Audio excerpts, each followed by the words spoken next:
welcome. My name is Todd Taylor, and it's a great pleasure and an honor to be back at the University of Louisville, where I've had many fantastic engagements with the Delphi Center and lots of different folks on your campus. Good to be back. My name is Todd Taylor. My title for Adobe is Pedagogical Evangelist. I'm also an English professor at the University of North Carolina at Chapel Hill, where I'm currently teaching classes on digital storytelling.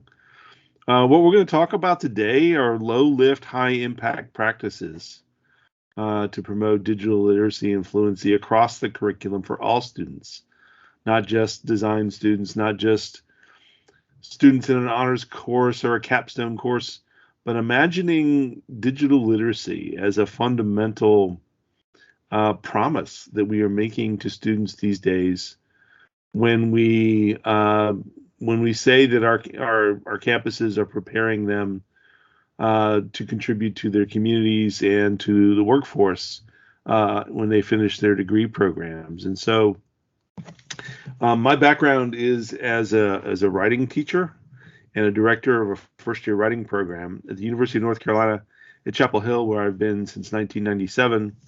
I often directed the first-year writing program, and since at least 2008, I knew that what I wanted was for all students, the moment they came to campus, to have some kind of digital literacy experience where they're completing and creating and producing, and maybe most importantly, circulating academic work, sometimes of a conventional nature, but in significant ways reimagined through digital media production. So that seemed like a fundamental kind of experience that every student should share early in their program of study, so that they could then scaffold that ability and stack that ability on top of that early experience, so that when they graduate, they have these strongly cultivated skills and abilities they can articulate to anyone.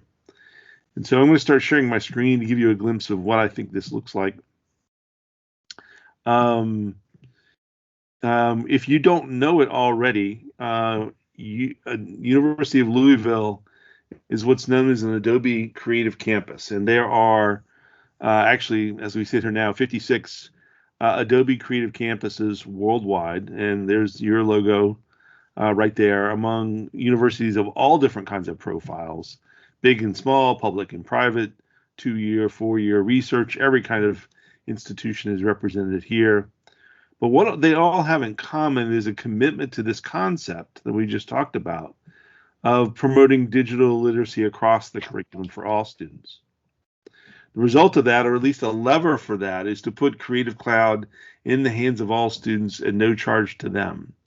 And this, when we did this at the University of North Carolina, we looked at the investment we were making to put Creative Cloud and all kinds of technologies in the hands of faculty and staff. And we thought, what are we doing with our instructional technology with students as opposed to them? There's lots of things we do to surveil them, to administer, to control them, to regulate them.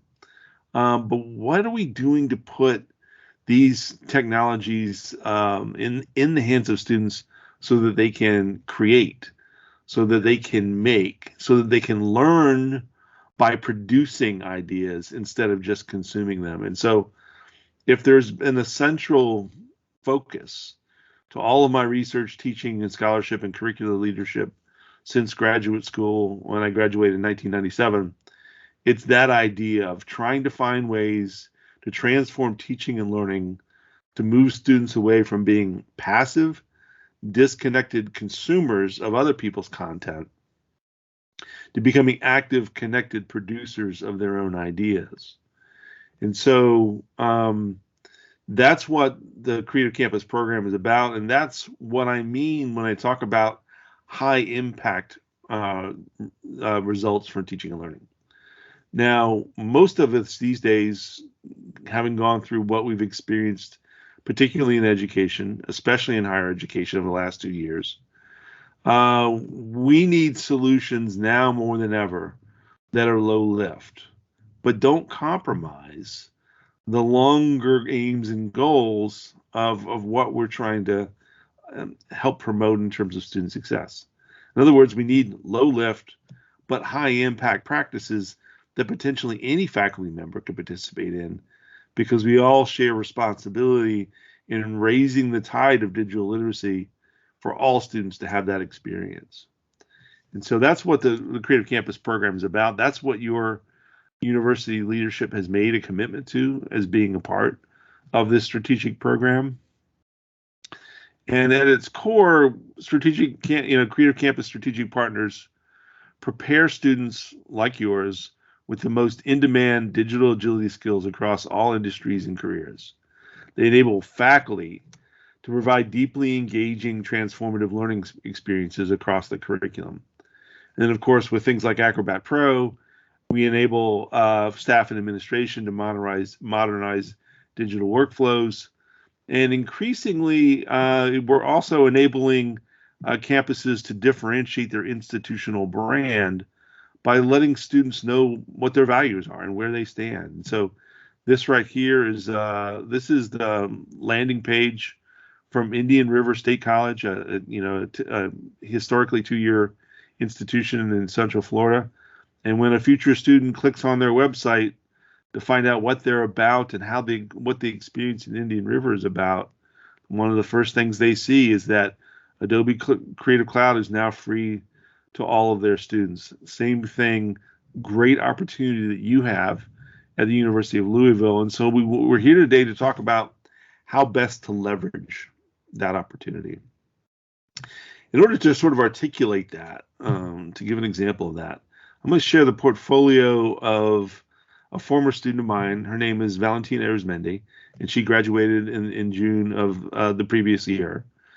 And this is the portfolio, the Adobe portfolio. That, by the way, this application, Adobe Portfolio, is available to all students as part of Creative Cloud at the University of University of Louisville. That she began in her first year in my English class. And so in this class, every student tells a story of community or social justice, and they tell that story in 6 different modalities. And so, I really appreciate the culinary metaphor of this session being called Taste of Technology. And I kind of feel like that's my job as a faculty member and also as a curricular leader and also as a researcher and a pedagogical evangelist in instructional technology, is to sort of lay out this giant buffet that, in the words of my colleague on this call, Eric Rouse, is the Adobe Creative Cloud buffet of awesome. There's so many choices, and there's something for everyone at this buffet that we want to encourage and enable and inspire people to sort of survey the buffet and taste around and find what really can work for them. And what you're going to see in this portfolio is an example of the 6 different sort of modalities that we often see in educational work in academic spaces. So in this case, Valentina tells a story about a theater called the Varsity Theater that was saved from the wrecking ball by an entrepreneur who turned the theater into something much more than a place to watch movies. It became a community center for different organizations to have their events and meetings.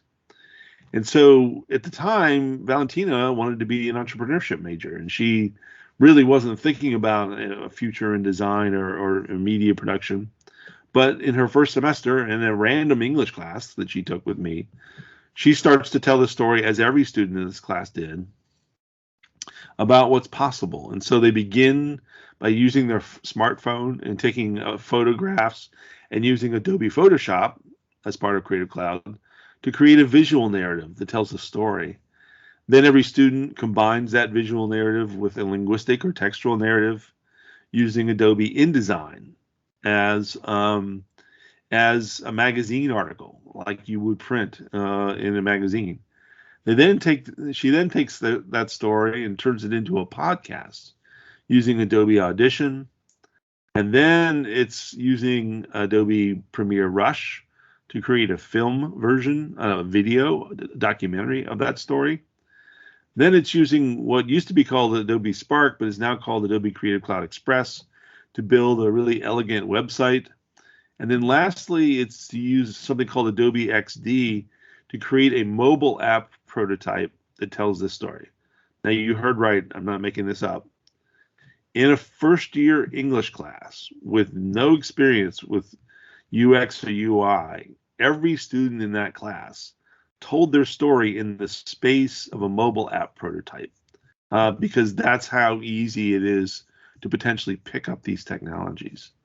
The result of that experience, in Valentina's words, were that first semester experience gave her the confidence to then experiment and build and scaffold. So we've got projects from every discipline, every course, not every course, but all across the campus, using anything you can imagine, from Illustrator to InDesign to XD to After Effects, Premiere Pro, the entire buffet of Creative Cloud, to build and scaffold so that when she graduates, this is what she puts in front of employers.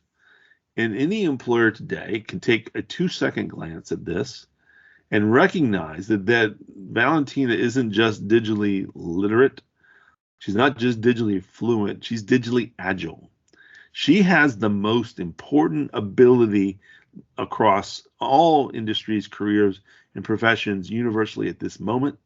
And that is to be able to take complex information and data and make sense of it, tell a story about it in ways that others can do something with that information.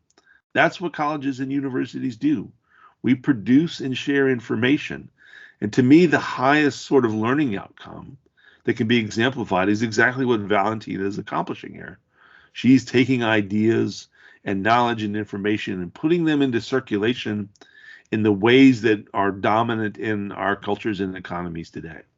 And so she's prepared to work in all kinds of contexts and all kinds of professions, and she's in extremely high demand when she goes to look for a job. And so the result is, when Valentina begins, in September of her senior year, she already has a signed contract for a job waiting for her when she graduates, and goes through her entire senior year already knowing she's secure upon graduation. And as attractive and stunning as this collection of digital work is, to me, it's actually in some ways not the ultimate result. Now, within Valentina's works, she says, what started with trying to make things that looked beautiful or looked cool ended up motivating me to try to to communicate and tell stories that mattered, to tell stories that had an impact on people's lives.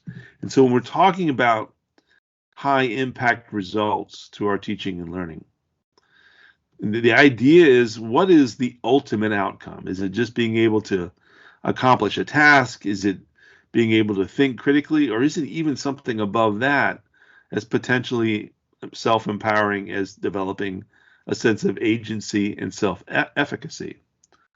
And so in terms of high impact practices, this is a collection of student stories from the Virginia Commonwealth Center for Sports Leadership, from a faculty member whose name is Greg Burton.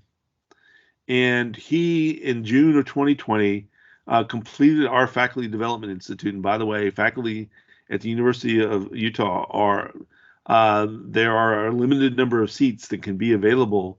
Talk to your local folks if you'd be interested in participating in our June 2022 upcoming Faculty Development Institute week. It's a week-long experience where it is literally a survey of the entire buffet of Adobe Awesome. So that Greg at VCU had just finished that experience and was really inspired, but also recognized that he wasn't ready to start doing some of the more complicated things there. But he had seen what's called Adobe Spark, what's now called Adobe Creative Cloud Express, used to be called Adobe Spark. And he thought, that's a place to begin. That's a low-lift place to start.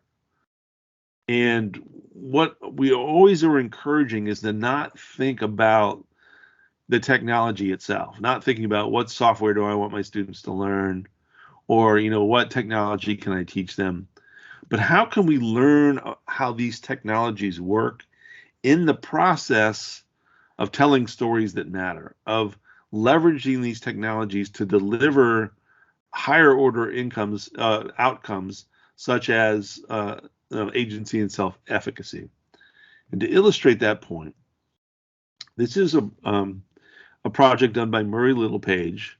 And what the faculty member Greg did was, at the moment that this project was going on, the George Floyd murder had just happened, and his community, especially staff and students, wanted to do something in response to that murder. And so what Greg did is he used Adobe Creative Cloud Express to have every student in the program tell their story of their experiences in their lives regarding race and racism, with this very low lift, very flat learning curve ability, so that basically on a Monday you can show this to your students, and they can come to class on Tuesday with something as good looking as even just a draft of this.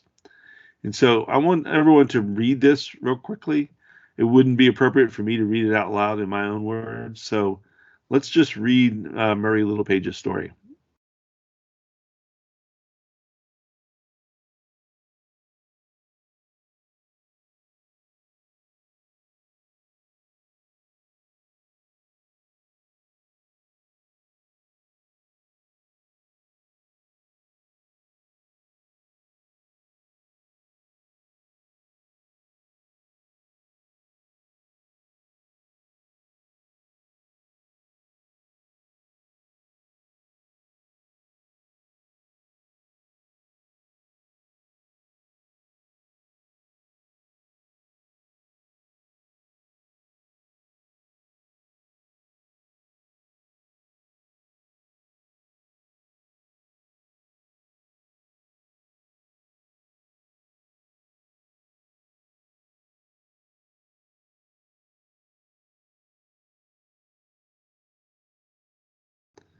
And so what we find in this example, as stunning and impressive, and in fact, quite honestly, even for me, her former professor, intimidating as Valentina's work is, to me, this is the ultimate goal. This is the ultimate high impact result. This is the best kind of outcome I can imagine for my teaching and learning as a faculty member, because it is just exactly that. It is agency, it's self-efficacy, it's students taking control of their own narrative and telling their story in their own words in ways that connect what that class is about with the world around them. And so, as we are thinking about integrating and we're surveying this buffet of all the different opportunities that are available regarding instructional technology, I would encourage you to think about the the offerings that have the potential for this kind of student experience. They have the potential for not just this kind of high impact learning, but learning that can be put on a resume, like Valentina's, that can articulate to people what you're capable of doing. And don't just claim that you can think creatively, that you can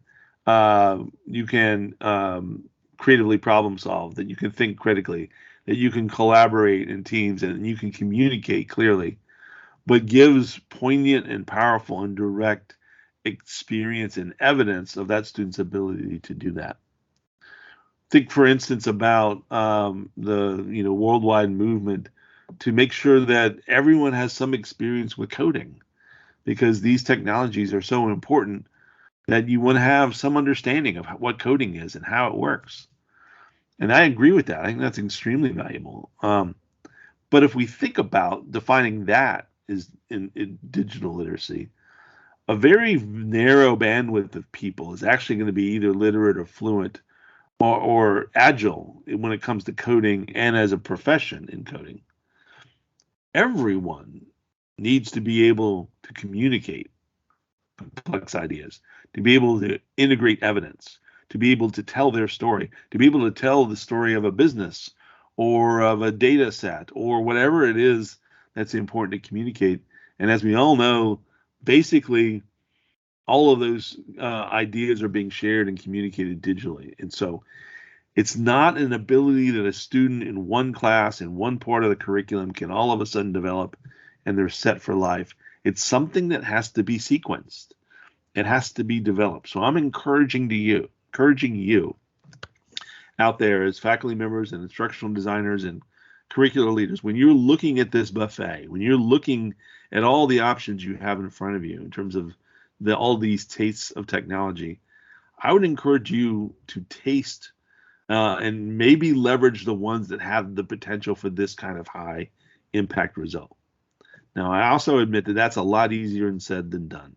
There's incredible weight and incredible demands on everyone's time and ability to innovate, which is why after 25 years of leading folks with instructional technology, I'm going to now present to you the simplest, most direct way for any student in any part of the curriculum, any faculty member at any level in any discipline to start doing this kind of potential work tonight, right? And so what folks like myself and Eric do is we go out there, we survey the world of what's available and what's happening, and we try to bring to this tasty buffet what we think are the best solutions and the best approaches right now. And Adobe Creative Cloud Express to me is exactly that. If you don't know, Adobe Creative Cloud is, this worldwide standard in media production software. What Adobe Creative Cloud does, it enables you to produce anything, a film, a podcast, a user interface, an augmented reality experience. The list is mind-blowing. And so I'm currently right now in my menu on my dashboard to my Creative Cloud account. And in this dashboard, you see all of the world famous apps: Photoshop, Illustrator, Acrobat, InDesign, XD, Premiere Pro, Premiere Rush, Audition. There are increasingly mobile app versions of all of these things so that you can do pretty much any of these modalities on a mobile app. And increasingly, there are, extremely accessible, very user-friendly web versions of all of this. And the best place to start with all of this, especially in education, is with Creative Cloud Express. It's all in the cloud. You can use any device to use it. Chromebook, doesn't matter. You click Creative Cloud Express, and you're going to launch some really powerful possibilities. And so in the rest of the time, I'm just going to give the briefest overview of the most direct and the simplest way I know to recommend. I'm sorry, I lost my spot. Oh, well, I'll just hit preview. Okay. The very simplest way to get going with Creative Cloud Express and this kind of working. And what I've done is after years of studying higher education and academic work as a writing program instructor, the two by far most common ways outside of an exam that students perform academic and intellectual work is either through a report, otherwise sometimes known as a paper, even though increasingly no one's using paper anymore, or it's a presentation, sometimes oral, sometimes present, sometimes not. So those two different genres or modalities, the paper report and the presentation, account for about 80% of what most students will do in higher education to perform or share their ideas, as opposed to an exam, which is just evaluating whether or not someone has consumed content. And if like me, your goal is to move students away from being consumers of content to creators and producers of ideas, then it's a pedagogy of the making. It's teaching and learning where students are applying and creating and producing as opposed to consuming that enables that. And one of the ways they've always produced ideas and knowledge would be through the research paper or a report or a lab report. Um, and so we want to try to reinvigorate. We want to try to transform those modalities that I would submit have become so calcified and narrowly defined that they're not living anymore. They're not genuine invitations in most cases for students to do real intellectual inquiry. They are most often seen as performances to please a teacher, as opposed to an acculturation into the world of trying to figure out how to share complex ideas. And so what I'm going to do now in the next maybe 20 minutes is I'm going to quickly go through this slide deck and this Creative Cloud Express page. And I'm going to, while I'm doing it right now, I'm going to copy the URL and I'm going to go into the chat pod and I'm going to paste this URL so everyone can follow along with it. And as I'm there, I see there's some comments in the chat pod that I haven't been able to respond to yet. Anything we need to talk about? Any questions in the chat pod or conversations? This is a good time to pause before I kind of get into this technical taste of technology. Anyone out there have a question for me or a thought they'd like to share? Something they just saw that they liked or we found inspiring they'd like to hear more about? Eric and Steve, what have been the conversations in the chat pod so far? So someone asked about students sharing their portfolio with prospective employers. And I gave some notes about how they could do it with the portfolio service we have or going to express.adobe.com. And then I talked about Eric sharing a personal brand workshop within the hour. Cool. That's all that we've had communication with in the chat. Cool. All right, I just want to check in before I dive into the next piece. Here we go. By the way, the URL for this resource that I just put in the chat pod is brand new. I just made it this week. And so what I'm trying to do is I'm trying to, super streamline, trying to make this as simple as possible. And so this resource is intended for any student, any faculty member who wants to give students, at least at first, the option on their syllabus. They can say, you, dear student, have the option of completing this assignment using a conventional word processor or a conventional presentation slide deck producer, or you can go to Creative Cloud Express and make a web page version of this of this research paper. Of course, it's no longer a paper once it's digital, or a lab report, or a feasibility study, or any kind of report out there. And I've reduced this to 10 simple steps. And what I'm going to do is, I'm just going to go through each step and show everyone how easy this is. First is to go to Creative Cloud Express and create a new web page. So over here under All Apps, here's Creative Cloud Express. I'm going to launch that.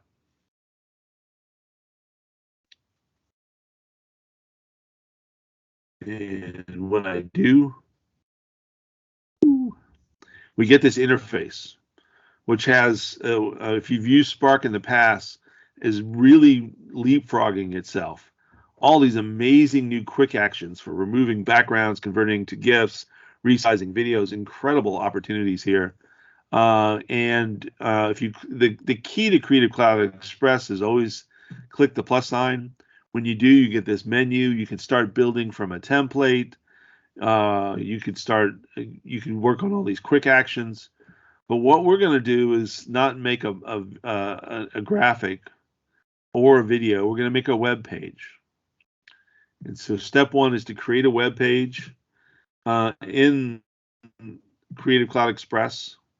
So from the home screen, click the plus button, and then under Create New, we just clicked New Web Page. Step 2 is to add a title and a subtitle. And so if everyone out there in attendance could name a course that they're currently working on.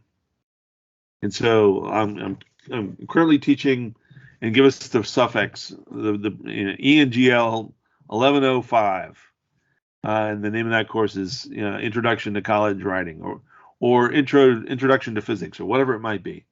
So we're going to move forward when I get at least one suggestion in the chat pod for a course that you're either working with as an instructional designer, or you are teaching yourself as a faculty member.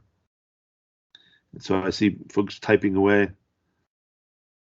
Todd, we've had some recent communication regarding their Blackboard LMS. Yes. And how to have student assignments on stuff. So just to let you know, that's kind of been going on a little bit as well. Cool. All right. So the first winner is Medical Decision Making, a master's course from the Masters in Public Health, developing a decision aid. All right. And I love this.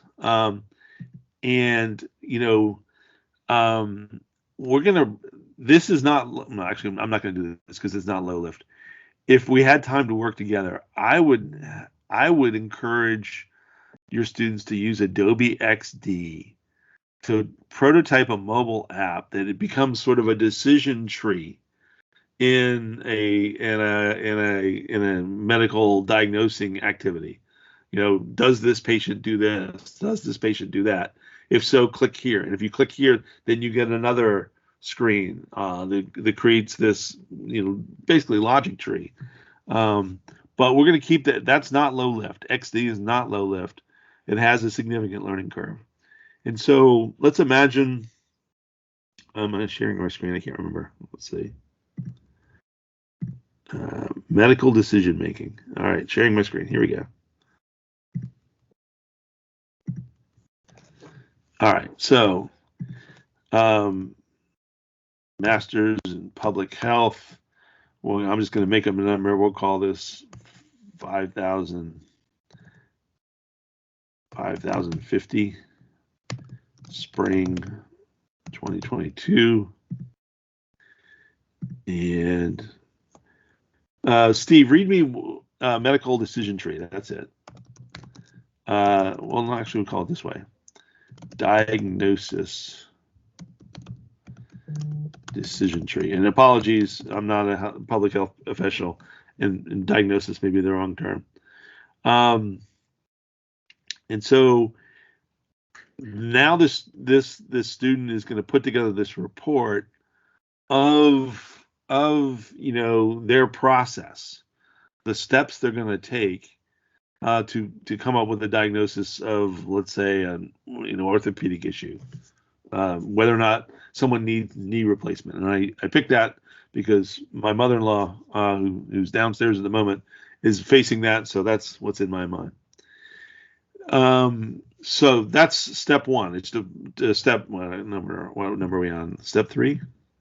Step 2, add a title and a subtitle. We've just done that. Step 3 is to add a decorative cover image for this. And to do that, we click the plus button. We click on photo. I'm going to use Adobe Stock to find free photos. I'm going to type in knee replacement. And we'll see what we get. That looks pretty good. That looks like someone being diagnosed for knee surgery. Actually, they already got a scar, so maybe they've already had their treatment. And now it says the next step is to create an outline. And to create an outline, you scroll down to start writing your story. And then I want to create this outline using text. And I'm going to go back over to this. And I have these templates for outlines that you can use for a lab report or for a journalistic paper, how I win. But for this, it's logical. So I'm going to just select these 10 steps. I'm going to hit Command-C to copy. Then I'm going to go over here. I'm going to click the plus button, and I already clicked the plus button. And then, well, I'm going to do it again just to be clear. I click the plus button. I click text, and then I'm going to hit Command V, and I'm just going to paste. Oh, I'm going to do that. I'm going to click the plus button. I'm going to click text, and I want this to be a numbered list. So then I'm going to paste these 10 steps. And then the student can write out these 10 steps and fully caption and narrate what those 10 steps are. But there's much more to what you can do in this than just text. If it was only just text, then we might as well do it on a word processor. So we want to take advantage of the affordances of the medium. And so I've just gone out to YouTube real quickly, and I found finally a video about knee replacement. I'm going to copy that URL. I'm going to go over to here, and I'm going to click the plus button, and I'm going to click on video now. And I'm going to just paste down that URL from YouTube, click save, and now that video is easily and seamlessly dropped into this project. I'm going to also add a standard image. So I'm going to click on the plus button again. I'm going to click on photo. I'm going to pick a different photo regarding knee replacement. And this is going to be put together in a standard image format called inline. But I can also change the format of this image to fill screen and window and full width. So inline, fill screen, window, and full width. And for this case, I'm going to use inline because it's also going to enable me to illustrate something that's very important about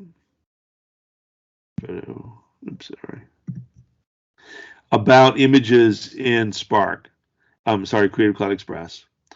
One of them is that there is not currently, but it's supposed to be coming soon, an alt image tag, an alt text tag, so that to make this machine readable for accessibility purposes, and a non-decorative image needs to have a caption. So I would say, photo of a model of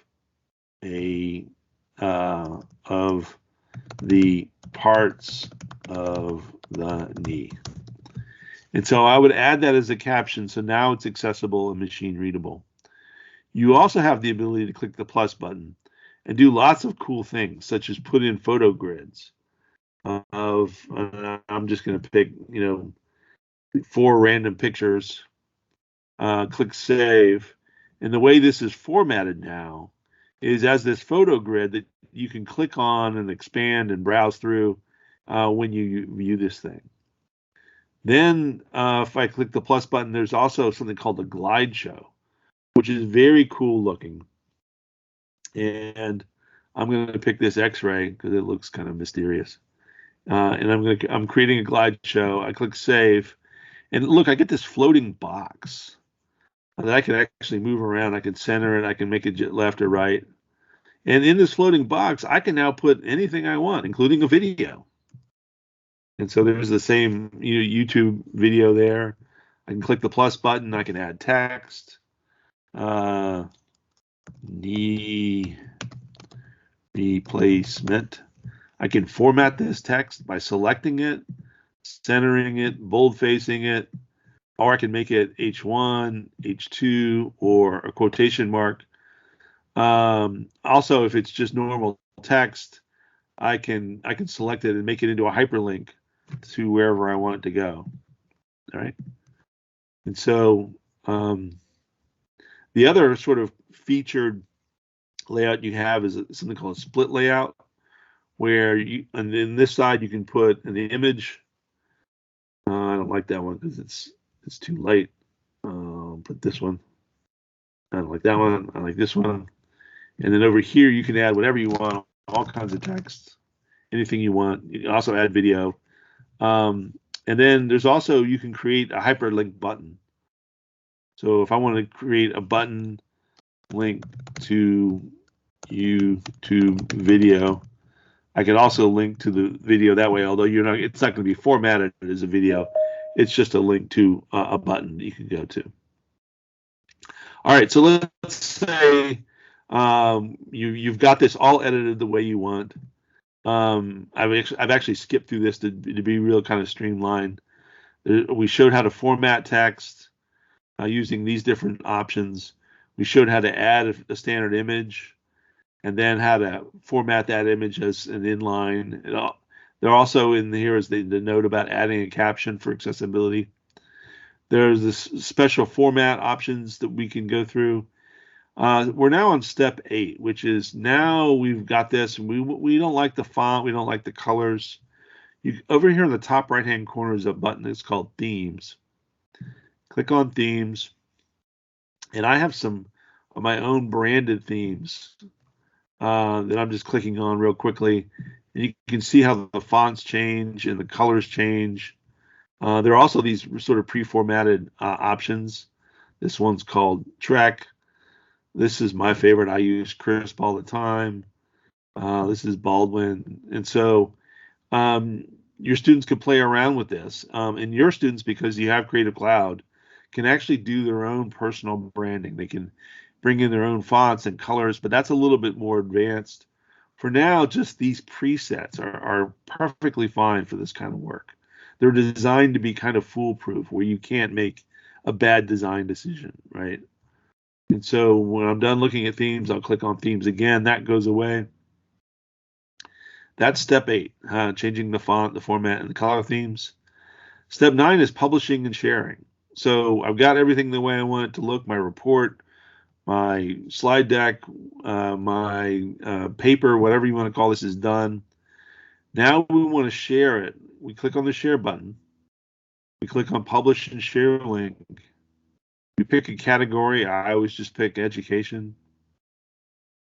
I turn on my personal branding, so my name and my image appears. And then I hit create link. And this will take a second to process. When it's done, it's going to produce a URL that could potentially what's called persist. That is, it's going to stay the same after I make adjustments to it. So I'm going to copy that URL. Now I can go into social media. I can go into LMS. Your LMS is Blackboard. You can paste this URL just like you could any web resource, any URL. Students can put them in their Dropboxes so that you can look at them as a faculty member or instructional designer. And you have now created a web page. This is up in the public. It's out there on the internet. It would be very hard to find unless someone showed it to you, but it's a public web page. Now let's say I go in here and I add some more text. I make some changes to this after I've already published it. And so now what do? You go back to share. And by the way, this is step 10, revising and updating. You go back to share. You click on publish and share link again. And now look, it's different. It says update the link, right? And so you don't have to go back and repaste or resend this link. It's automatically updating on the fly. Creative Cloud Express is automatically saving. It's all in the cloud. I could turn off this computer and go over to another computer and access my account, and it would all be there. And this particular web page remains the same, even though I updated it. I'm sorry, the URL remains the same, but the updates, once I process them, take place in so now you see that chunk of text that I just added. Okay, and so there's also a preview button so that you can preview what it's going to look like. And this is really gorgeous animation and formatting. It's also what's known as responsive design, so that if this is on a small screen or it's If it's on a mobile app, it's automatically going to resize so it looks good in that format. It makes it so easy to create something professional. And my students' experience, that's very important to them. That what they're doing looks like something you would see online in the New York Times long form for digital storytelling, right? And so look at this glide show effect. I mean, it's just so gorgeous. It's got this window, and then the background is zooming in, and then up comes this floating box that we can interact with. It's just gorgeous. So that, when we were earlier looking at what Murray Littlepage had done, it didn't take him probably at most 30 minutes to figure out how to operate Creative Cloud Express webpage to get this professional looking result. And that's so important as a fundamental principle of tasting technology. You never want the tail to wag the dog.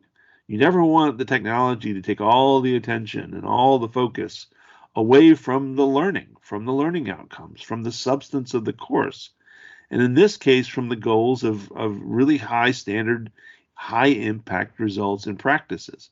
We want low lift strategies for the technology in some ways, not to get out of the way, but not to take over the focus itself. So that the technology becomes a lever, a more powerful way for students to accomplish academic results and student and learning outcomes. And this 10-step approach to using Adobe Creative Cloud Express for the most common kinds of academic work, to me, is the most direct line to potentially low lift, high impact results that I've ever seen in 25 years of teaching and learning and working with instructional technology. And so that's where I recommend you and your colleagues who are looking for low lift, high impact practices begin. I encourage you to keep your eye on the long view, to think about results like this and results like this as a motivation to invest and at least beginning here, because a student who doesn't even have the option of starting to do this kind of thing with their academic, intellectual, and pre-professional work early in their college career is not going to get to the point where they can graduate with confidence that they have the ability to do this kind of work professionally. And so I would encourage you in your survey of this buffet of the taste of technology to experiment, to begin here, to see how you can leverage these incredibly powerful technologies to deliver those kinds of results. Todd, Yep. Sorry to interrupt you. Someone on the chat said, could you scroll back to steps 6 and 7? Okay, so I also put the URL in the chat pod, but I will scroll back to 6 and 7. Where'd it go? There we go. So under 10 steps, and this URL here is in the chat pod, so you can keep track of it. Steps 6 and 7, I'll repeat. Adding a standard image.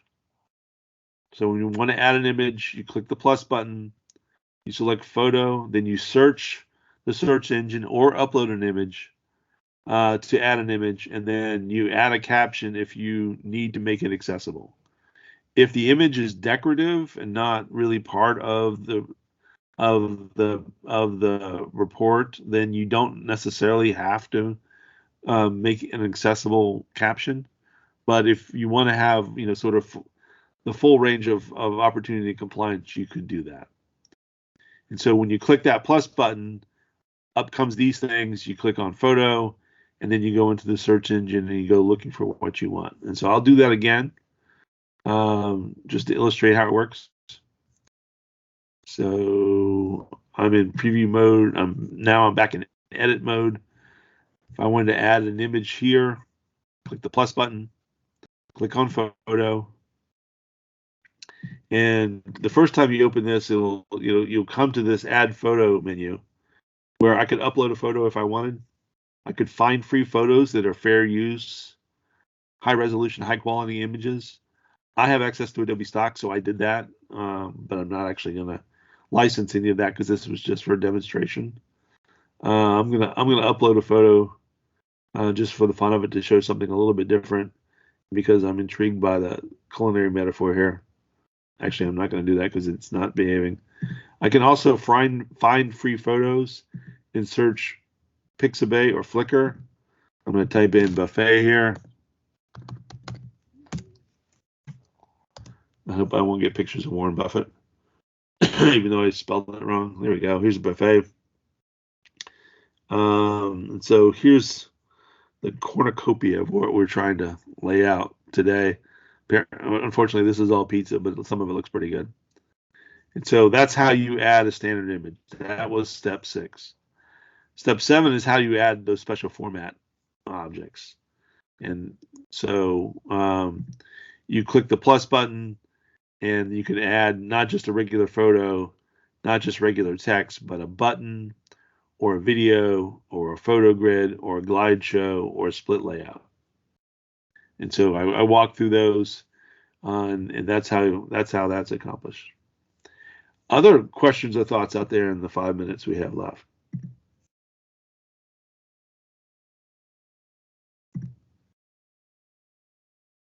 Cool. Well, I will stop sharing my screen and let me encourage you again to think about transforming that student experience of investing selectively and strategically in approaches like this to realize outcomes that could be potentially extremely valuable. And if someone who's leading faculty, especially folks, especially maybe working in the Delphi Center, we know that faculty right now are extremely overtaxed.